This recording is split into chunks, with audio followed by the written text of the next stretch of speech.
Penguin Random House Audio presents Discontent and Its Civilizations. This is the author, Mohsin Hamid.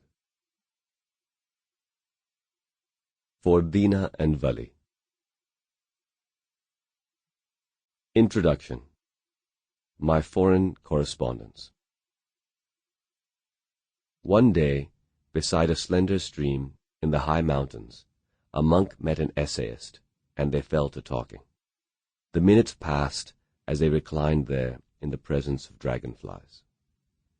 It soon seemed clear to the essayist that the monk's view of life, perched as it was upon a foundation of faith, was ripe for a good debunking.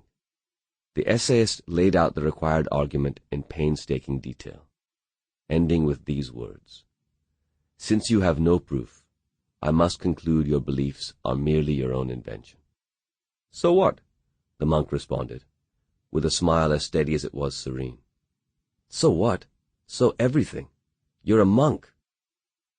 The monk hiked up the robe he was wearing and dipped the back of one powerfully muscled calf in the water. "I invented myself," the monk said. "Until yesterday, I was an Olympic sprinter." The essayist stared, incredulous. "Invention," the monk explained, "is a blessing." Globalization is a brutal phenomenon. It brings us mass displacement, wars, terrorism, unchecked financial capitalism, inequality, xenophobia, climate change. But if globalization is capable of holding out any fundamental promise to us, any temptation to go along with its havoc, then surely that promise ought to be this: we will be more free to invent ourselves.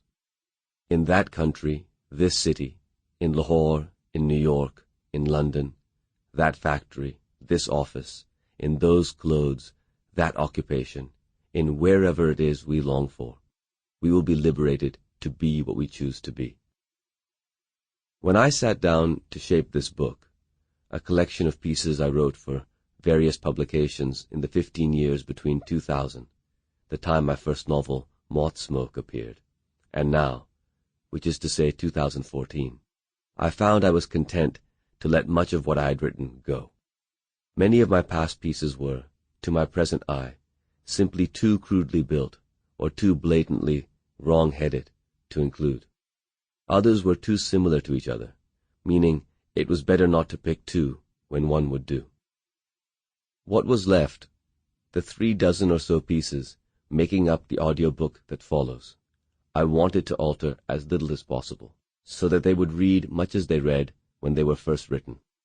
I have made some minor changes, probably the most significant of which are deletions of passages that seem too repetitive, but I have done my best to avoid any major rewriting. Each of the pieces remains of its place and of its time. Rereading them now, I am struck by how their writer, which is to say me, has changed over the years.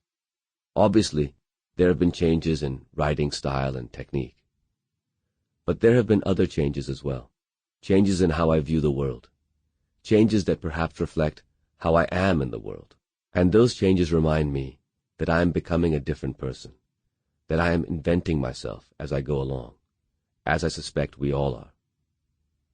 The novelist I am now would not today write the novels I wrote before.